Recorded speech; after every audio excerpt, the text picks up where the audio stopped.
You are listening to Pulling the Race Card, presented by North of the River, with your host, DJ. Make yourself at home as we bridge the gap between the culture and the world of horse racing.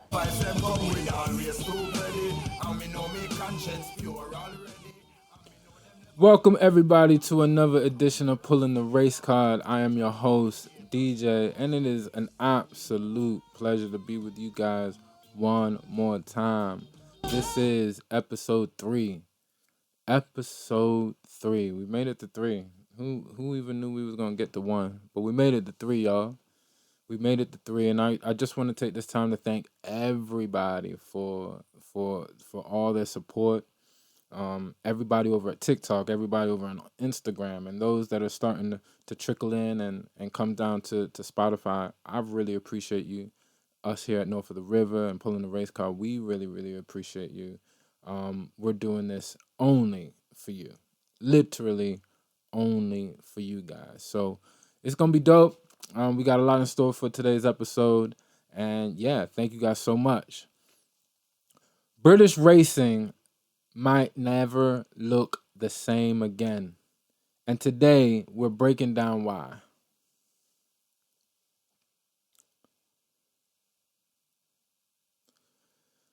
Just again, everybody, you know that you can find us on YouTube. You can find us Spotify, Apple Podcasts, and everywhere else.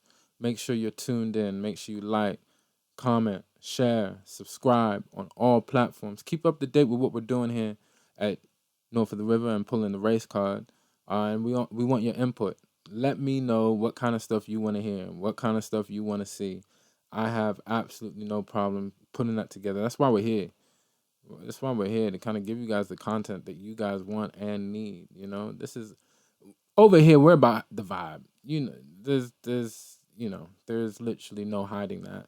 It is about the vibe here, and we want to make sure that the vibes is nice, the vibes is right, and I'm super excited about today.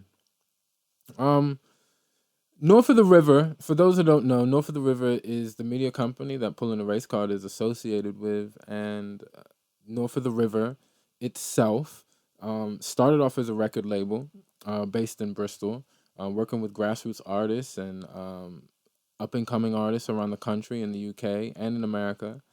And over time, it's kind of developed and taken over some different types of spaces within the industry. So when I've been in the horses. For those who don't know, I'm a horseman. I guess you could consider me like a black British cowboy in a way. Call me the black British cowboy. That probably sums everything up probably perfectly. And I wanted to work with equine athletes. I always wanted to be a sports agent. Even though I've spent the last 20, 25 years in music, I really wanted to be a sports agent. That, you know, if anybody remembers the movie Jerry Maguire, Tom Cruise, and I think it's Renee Zellweger as well. Shout out to Renee. It is one of my favorite all-time movies. And I think that movie really influenced me to really want to be a sports agent.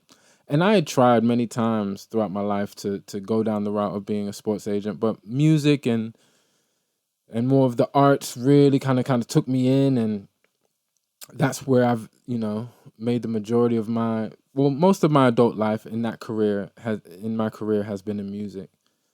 And when I got really into horses and getting into the equine industry, not necessarily just the horse racing industry yet, when I was getting into the equine industry, I wanted to see if I can help and develop equine athletes the same way I, help and develop and guide artists. And we decided to keep under the same name of North of the River to work with dressage riders, eventers, show jumpers. And even if you just wanted to be around horses, if you just wanted to be around horses and you wanted to make content, we would work with you. And that was the birth of North of the River Equestrian. During a trip to Kenya, I had an amazing time in Kenya. My second trip to Kenya, took any time I'm away working, and I have to travel all over the world for work for different things. And this particular time, it's my second trip to Nairobi. But anytime I'm around at work and I have a day off, I try and I go find horses.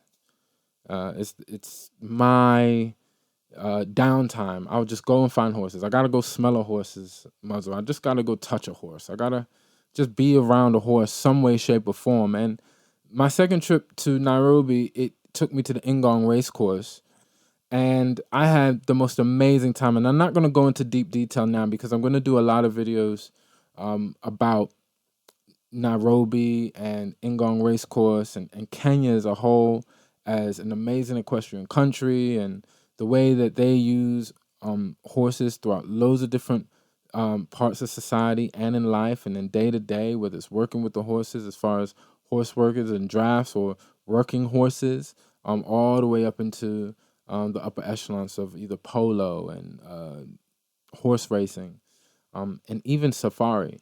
And I think it's going to be really, really cool to really talk about what's happening in Kenya, equestrian wise and horse wise. But that's how I fell in love with horse racing, was that day. I had the most amazing day at Ingong Racecourse.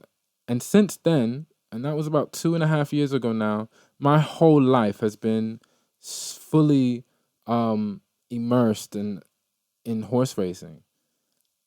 And one of the things that I left with was conversations that I was having with the people, some of the trainers and some of the owners, was the surplus of jockeys that Kenya has. And they have a lot of jockeys that are great athletes and great horsemen, really know how to ride, but no real opportunity to come into the bigger markets to make money or make decent money. And I felt led and I felt kind of pulled in a way to see what I can do about that. Just to see what I can do. That's how I left it. I just wanted to see. And looking into how you represent jockeys, and how do you guide jockeys, and how do we even see about bringing jockeys from other places around the world to have a go in British racing. That whole thing that I just said, that statement or that prequel, if you will, has led me here speaking with you guys about horse racing and about studs and about pedigrees and about bloodstock and about jockeys and talking about trainers and the business of horse racing started from that. So that's a little bit of history of where of how North of the River Equestrian and North of the River media and entertainment has gotten into horse racing. Me as the CEO of North of the River, it is my job to look at more opportunities, how we build, and what parts of this want to be our full foundation. And the horse is dear to me. The horse in general, not just the thoroughbreds. The horses in general are so dear to me, and I feel implored to really integrate horses into our business, and not just making money with horses or making money from horses, but just the symbolism of the horse as being a huge part of what we do at North of the River. And I'm really excited. Pulling the Racecard is one of our outlets that we've put together as a product to represent this love and this passion for horse racing. And we didn't want to do it alone. We want to do it with you guys. You know, we want to teach and share as I continue to learn and as I continue to navigate my way through horse racing. And so we will be talking about a lot of the terms here. We will talk about terms. We will talk about jockeys. We'll talk about trainers. We'll talk about the relationship with owners. We're really going to talk about the business of horse racing. We want to talk about how the money moves around. We want to talk about the marketing plans of the future of horse racing.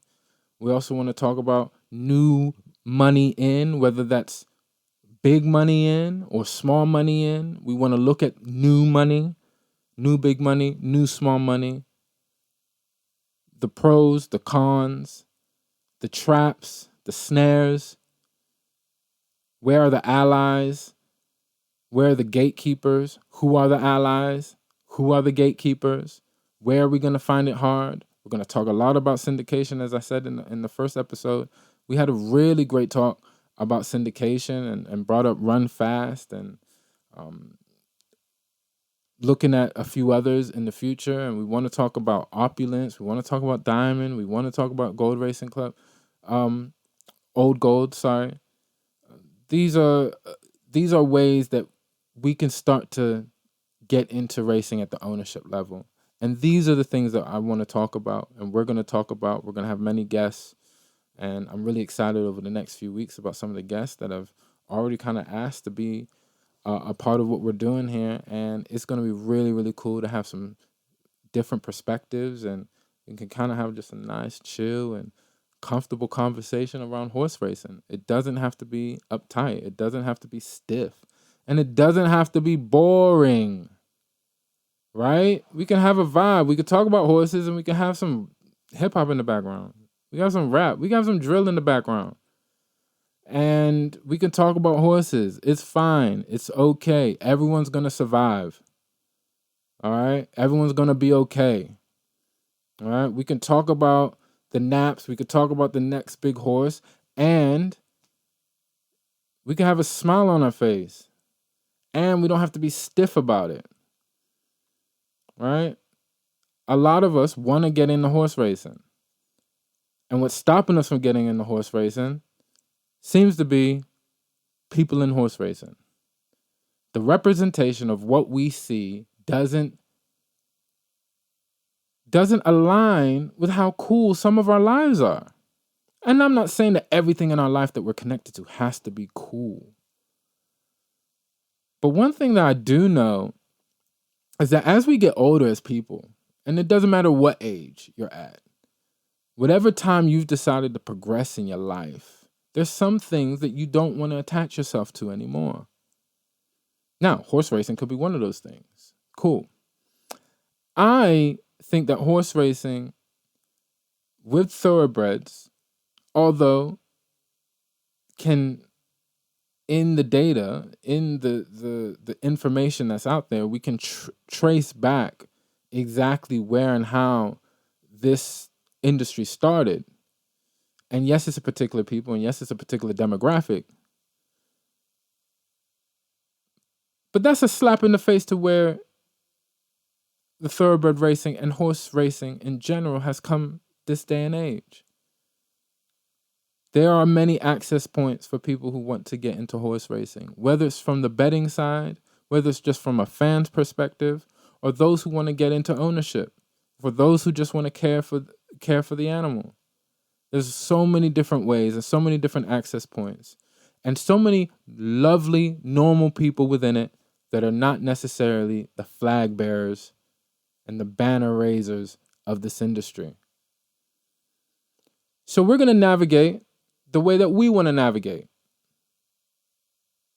It is a free world, and it is the second biggest spectator sport in the UK after football. And football's cool.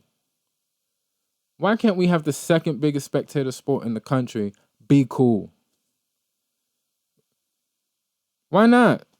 What's the issue? Where's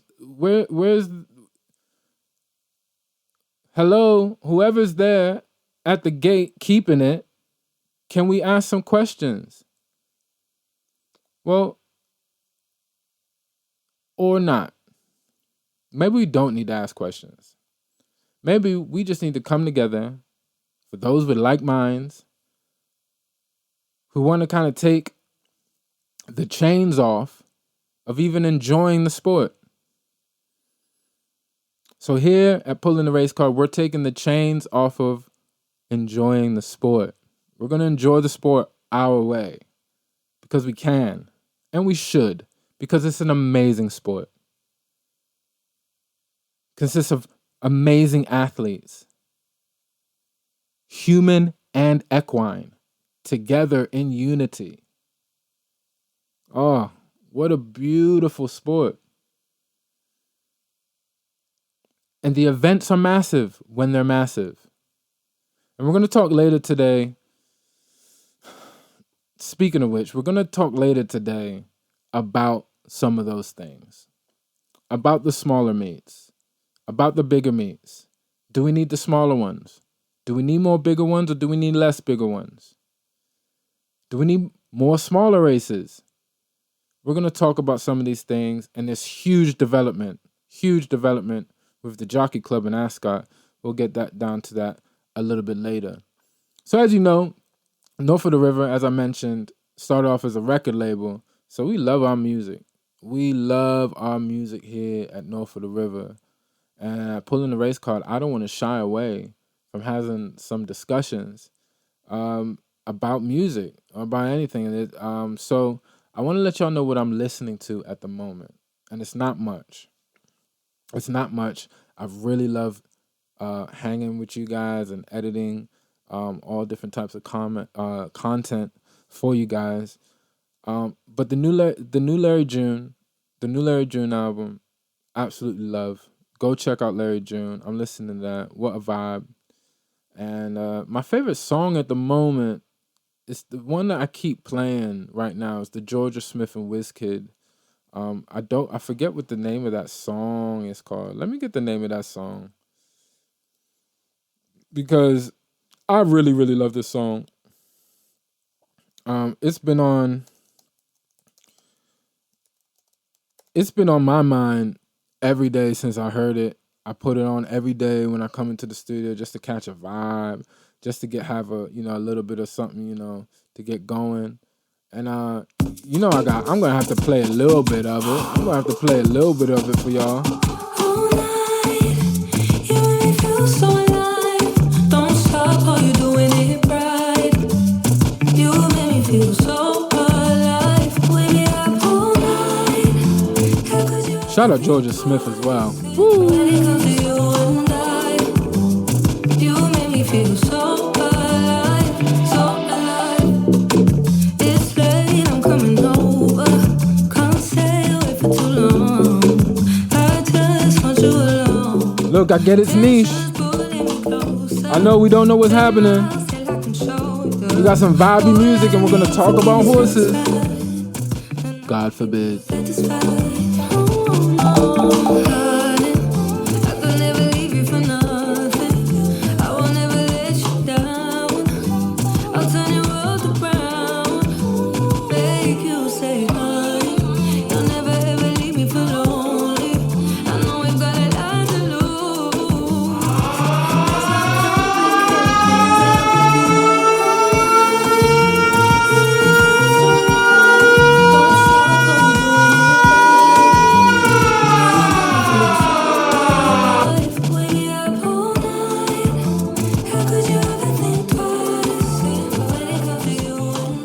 That's that new Georgia Smith and Wizkid with Alive. I'm gonna have to play Wizkid. I give the type of vibe in way go make you one day undress. Just they keep me slowly on my gate. I make you do your best. Make you hold me tight, Tomo. Let me show you life, I like your fine design. Mommy, I never leave you for lonely. Eventually touching your body. Oh baby, make you hold me for long. No go fit still my love.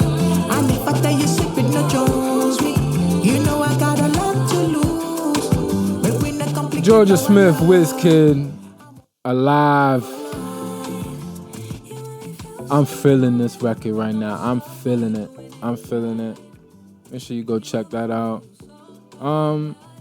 Any other music? I'm trying to think. Maybe not so much music.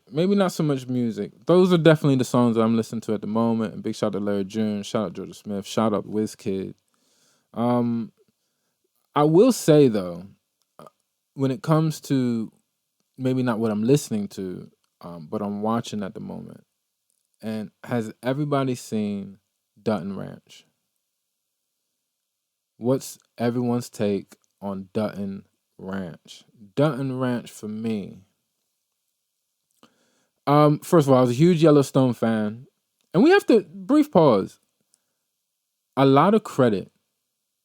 This new rise and this interest of horses in general globally has a lot to do with the intrigue and the obsession that is Yellowstone.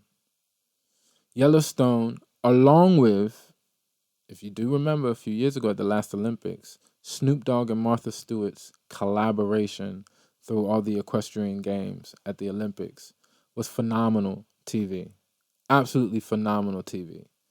And we can see I'm connected to equine agencies outside of this podcast for loads of different reasons. I have business interests and different things like that. And with a lot of the big publications, with people who have control and of their audience, and own an audience, can really see, because they have the software, they have the data, what's happening with the algorithm when it comes to horses. All sorts of horse content, not just horse racing and studs and different things like that, but just horses in general, quarter horses, draft horses, carriage horses, ponies, Shetland ponies, like, or the mini Arabians. Like, wherever there's a horse, people want to try and touch and go to and experience and watch and soak in.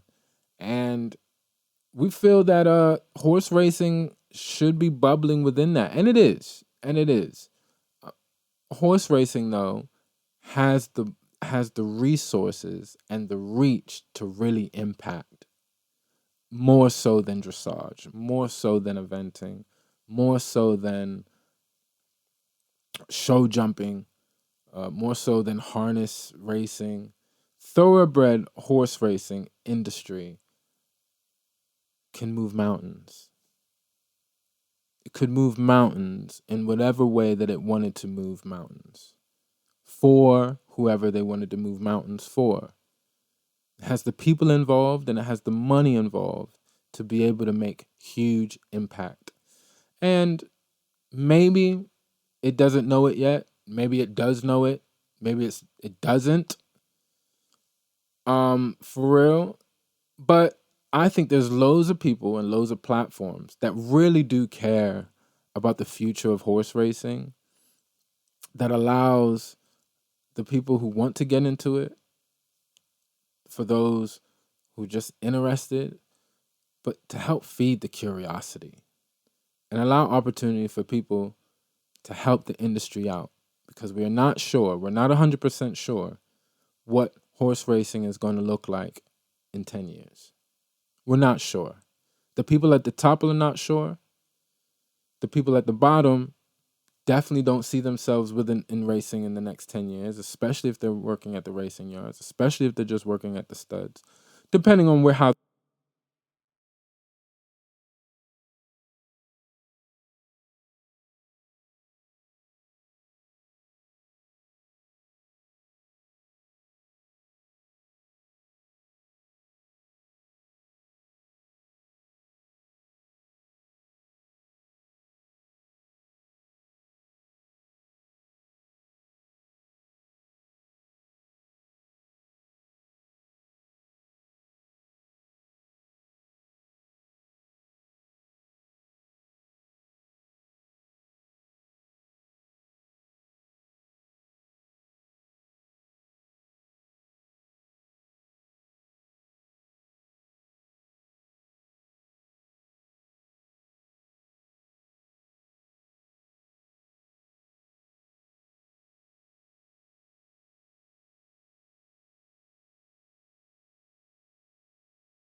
So, y'all, we're back.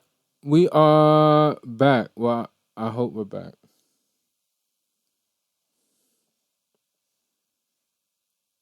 Yes, we are back. Sorry about that. So, yes, Dutton Ranch. We will talk about Dutton Ranch, and we're going to talk about some other shows. I'll tell you another show that I'm really loving. And I know I'm mad late, so y'all don't make fun of me about this, but I am finally watching F1 Drive to Survive. I'm finally watching it. And boy, am I in love with F1. Boy, am I madly in love with F1. Now, okay, admission. I've known about F1. I watch F1. I love F1. So let me start there, all right? Before you guys have a real go at me. And I kind of know how the industry works a little bit, but seeing the in-depth and seeing the stories, and it is really, it's produced so well. And almost like a commitment to show people why they should be interested in F1. Storyline, plot, drama, shot in 4K. I'll eat that all day. I'll eat that all day long. I have a lot of different takes about F1 in general and how I feel about the synergy, right, and the similarities between F1 and horse racing. I used to work at the sales, as you know, when you go to Tattersalls or Golfs or Arcana, wherever you're at, when people come to look at the horses, there's a group of people that work for the consigner, right? The consigner is the person or the company or the group that's involved in selling the horse at the auctions, right? And so the consigner has a few boxes or however many boxes for however many horses that they have. And before the horses go into the sales ring, trainers and owners and bloodstock agents and new buyers and all these things, they walk around all these different consigners and look at horses. They're looking for the confirmation. You're checking out the horse. You're pre-listing or you're short-listing horses for another person or whatever. And you're trying to find your value. And what the people are doing at the consigners is showing the horse, right? And when you show the horse, you'll put a bridle halter on, depending, if it's a mare, foal, or horse in training. Different consigners want horses led up a certain way or at least tacked up a certain way. And you show the horse. There's this particular way, particular side of the horse that you're supposed to walk. There's this particular speed. There is I should say there's an art form. There is an art form for showing a horse. On top of the art form, though, this is a serious business. And not showing the horse correctly in front of a potential buyer could cost thousands of pounds. It could cost the consignor thousands. It could cost the owner thousands of potential money. And so the art form, although it is an art form, and you have fun and you're there working with the horses, it can be very, very intense, right? Especially at certain parts of the day. A whole bunch of people, if you imagine, let's say 100 people want to see a particular horse that you're looking after. So it's your job to show that horse. Every single time that a lot number gets called out, right? Each horse is assigned a lot number. They'll come to the consigner. A buyer will come to the consigner, ask for the lot number. You got to run, go get the horse very, very quickly and come out, right? That's just one. But what if 3, 4, 5 come at one time? What if you're dealing with yearlings and foals? who have only just gone through their prep for the past 4 weeks, past 6 weeks, past 8 weeks, depending on certain studs like to start at different times with their full prep and their yearling prep. What if you have 8, 9, 10 different people, potential buyers, looking at 3 or 4 horses from your consignor, and you have to do, quote unquote, a perfect job for all of them? And you want to do it right, and you have to do it right, and there's a lot of pressure because there's horses, and there's a bunch of horses around, and there can be a lot of tension sometimes because one horse can kick off another horse, and then you got this whole issue of the whole block being upset or frustrated or like, I don't know if I'm doing a good job on really showing or sharing or expressing the tense nature, the really tense nature of showing at the sales. It reminds me a lot of F1. The pit crews and going into the box and changing the tires and having to be quick and not mess up. You're trying to provide excellence because these horses, you not getting it out quick enough or not being ready for a show, a potential buyer say no, or you not showing it correctly. A lot of these things have massive implications. And I see the same thing within F1 when it comes to like the pit crew and going into the box and having a show. And similar to, you know, how all the crews have their, you know, their uniform and all the brands and their logos and everything like that. Same in horse racing. Same at the sales. Each consignor, they have their hat, they have their gilet, they have their, you know, all their waterproofs, all branded, all in different colorways and color schemes and all this different type of thing. It reminds me a lot of F1. And I thought that was very, very interesting. I have an idea it gave me, when I was working at the sales the last time, I was taking pictures and it gave me a lot of vibes. And I was starting to get like some movie ideas. I was getting some movie ideas with like the pressure and the intensity of like F1, but at working the sales. Working the sales, high pressure, big money, a lot on the line. Yeah, something to think about. Anyways, that's F1. I've been really, really enjoying F1. I've really been enjoying F1. Big shout out again to James Owen for having I'm sure he has over 100 wins this season in 2026. So huge shout out to James and everybody over at Greenridge Stables. That is family. I love them to death. William Haggis is always dangerous, and you know, he's still sending runners to major meetings. Charlie Appleby, Godolphin runners coming up over the next few weeks. We got the Ebor coming up, and great run for Scandinavia.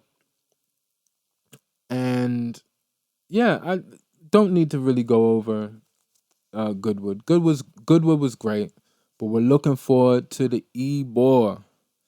Who do you guys have for the Ebor? I can't wait. York is such a beautiful course as well, beautiful city. Shout out to all my, can I say Yorkies? Can I say that? I don't know. But shout out to all my people up in York. Shout out to the north side.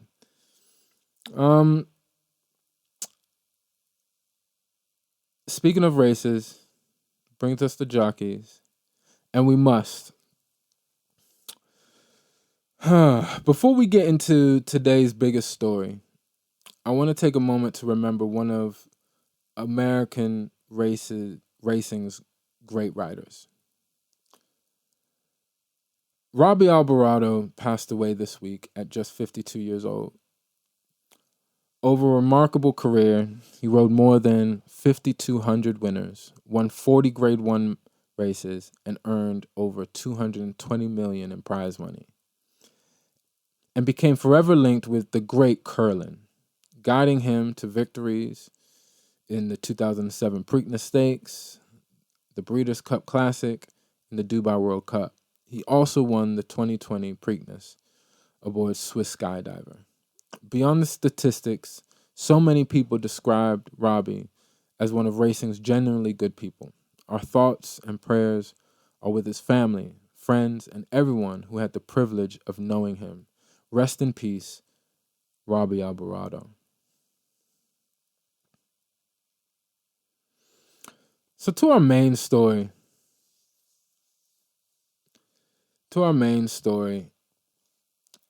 There's a lot going on in British racing right now. British racing is about to have a huge, monumental shift, I predict. No, it's not going to be an overnight shift. It's not going to be a few weeks, a few months, but there's some things that have happened over the last few days that are going to impact the future of British racing as a whole. And I think it's quite important for us to talk about it. So I want to read something for you guys. Because what's happening in British racing right now could be one of the biggest governance shakeups we've seen in decades. As of Monday, so I think Monday was August the 1st. I believe it was August the 1st. As of Monday, August the 1st, the Jockey Club has officially announced it will leave the Racecourse Association, or the RCA, at the end of 2026. Ascot had already announced earlier this year that it would be leaving as well. Now, the expectation is that the two will work together to create a brand new organization to represent Britain's major racecourses and help shape the future of the sport. So why are they leaving? Officially, both organizations believe the RCA has become resistant to meaningful reform. Which is, first of all, very interesting indeed.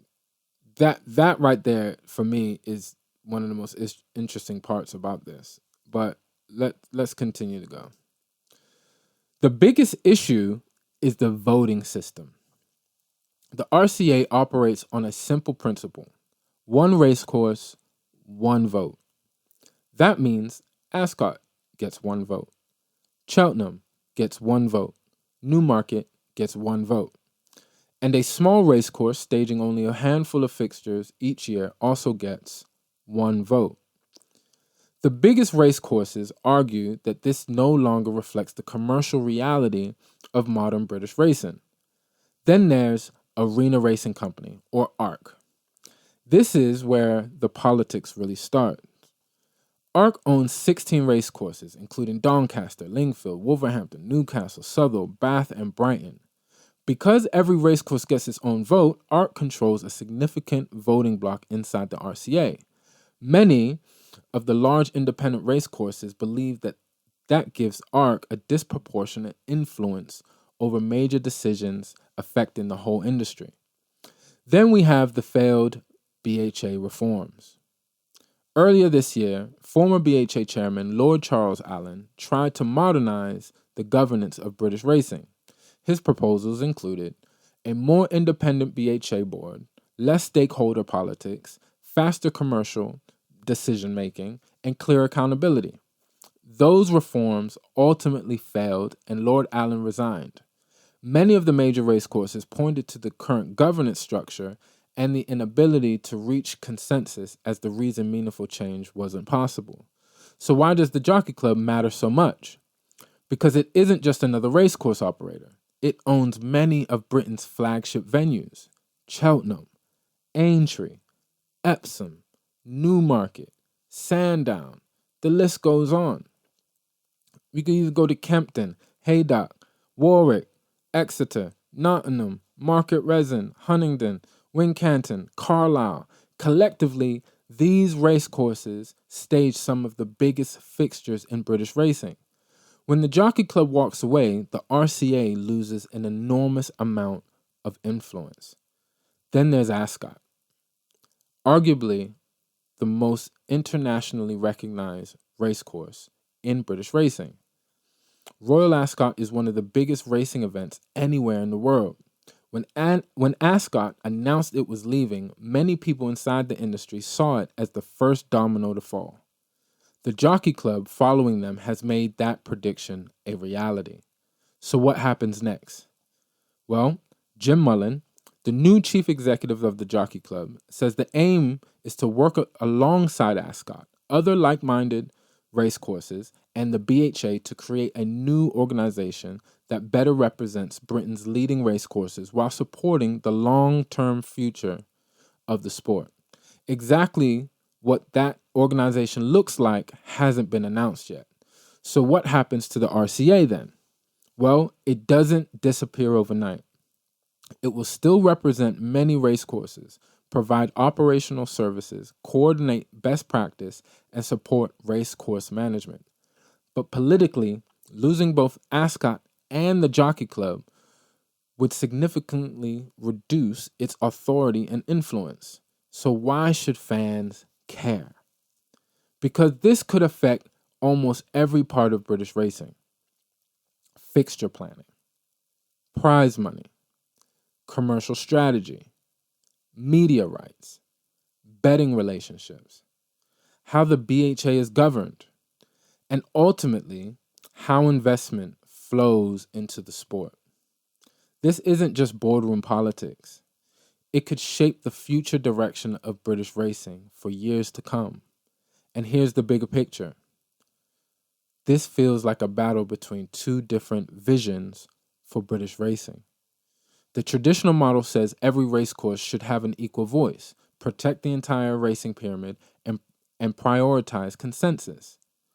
The emerging model argues that organizations generating the greatest commercial value should have greater influence, decisions should be made faster, and governance should look more like other modern professional sports. That tension has been building for years.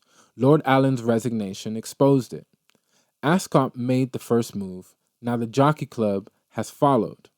Whether this leads to meaningful reform or a lasting split within British racing is the question that will define the next chapter of the sport. I think that is a very, very, very, very interesting, I guess that's an article you can say that we put together. There's a lot to unpack there.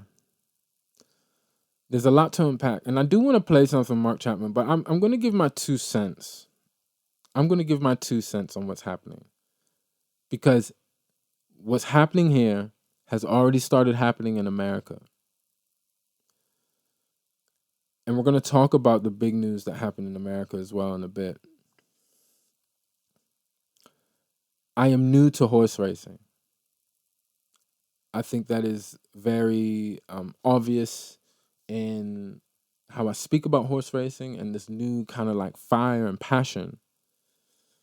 So I don't want to talk about ancient traditional organizations,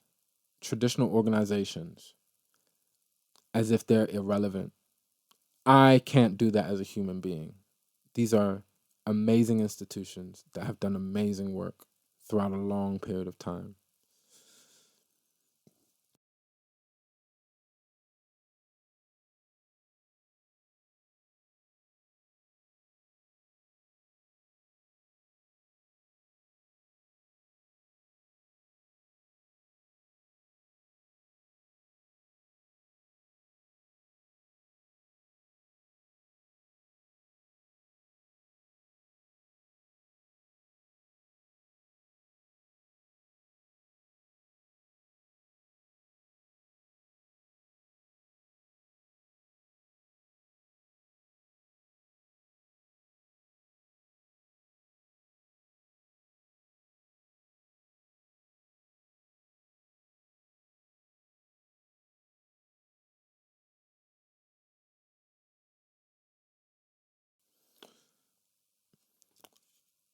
And we're back.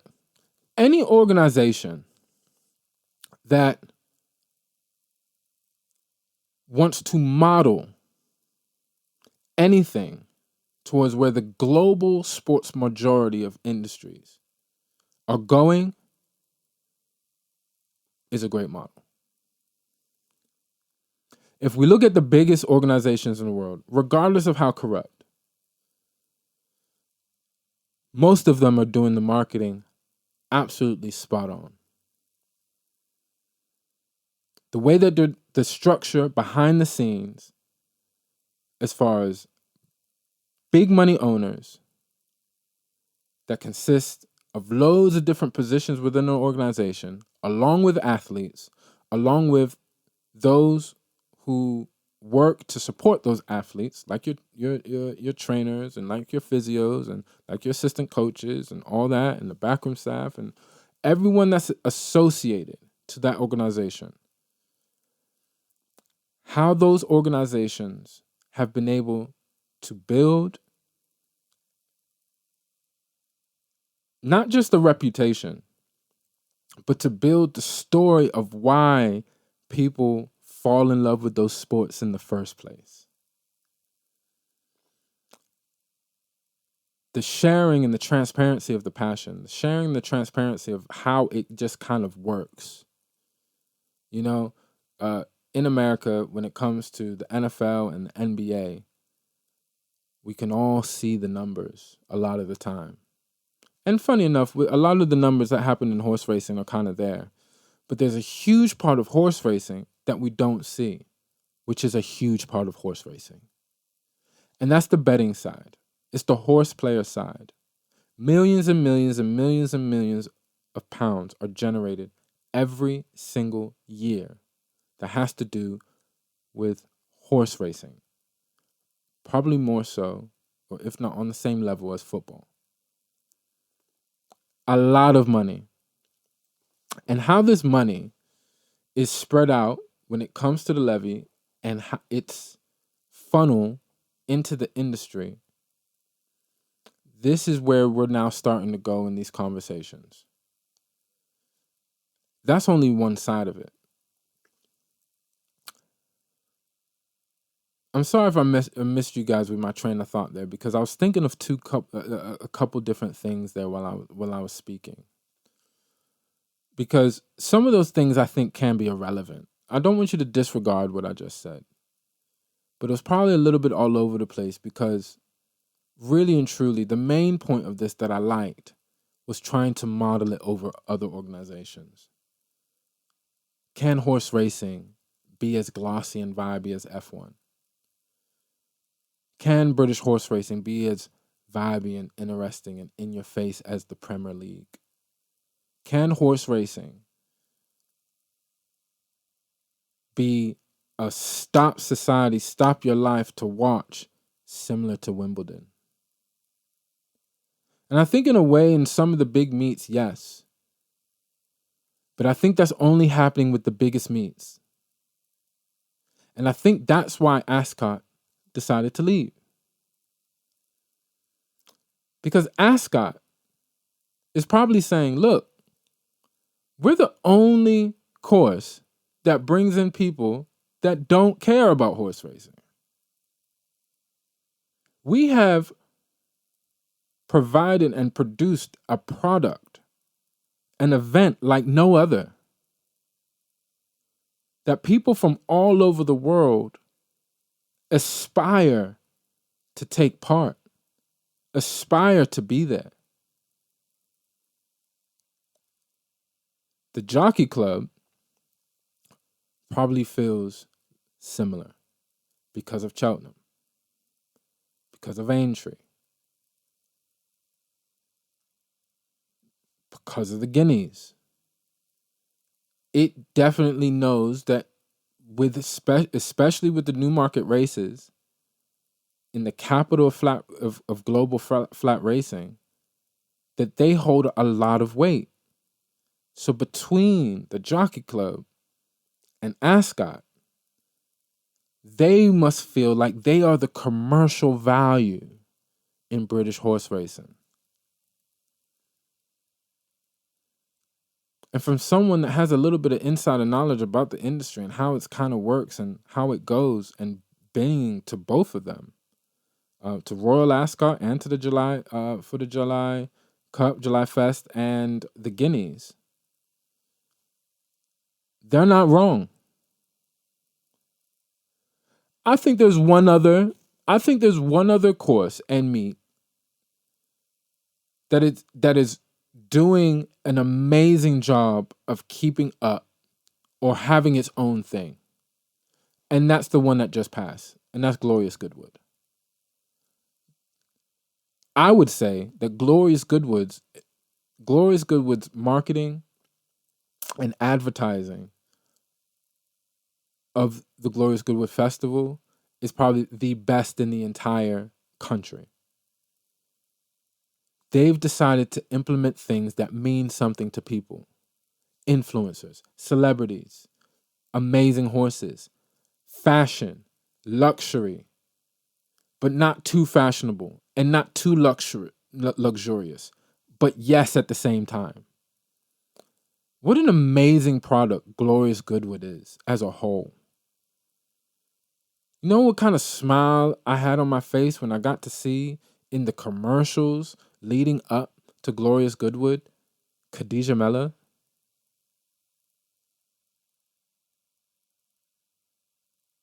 Seeing Steve Harvey at the race? Yes, okay, I get it. It's two black people. But yes, it's two black people that are doing amazing things and are current and relevant, that are now and fresh and not stiff. And Glorious Goodwood has done an amazing job in marketing that product that they have. It's my favorite meat now at the moment because of that. They kept the color theme. They kept the colorway. They kept just excellent marketing plan, marketing strategy, and then delivered. Because it's one thing to market something, a product, but does it deliver? They've delivered. I would, if the Jockey Club and Ascot, obviously they've already done that now, going off to do their own thing. If they were to now also have, if they were also the, now I really feel like the Joe Budden podcast. Now I really feel like it. But if they were to have to join up together, Glorious Goodwood, Ascot, and the Jockey Club, there's no other real commercial value in a lot of the other races, I don't think. I don't think the Derby has that commercial value. I'm looking forward to seeing how the Ebor comes alive and now, wants to market itself or present itself to the world. Obviously, it's a bit too late from that announcement, but we'll see what the vibe is. We'll see who shows up. We'll see what it's like. But I think there are other race courses that will have something to say. I think Chester will have something to say. What a meet the Chester Cup is. What a great meet. And what an amazing meet we have coming up in the Ebor. If you get York now and Chester to join in with Goodwood, to then join the Jockey Club and Ascot,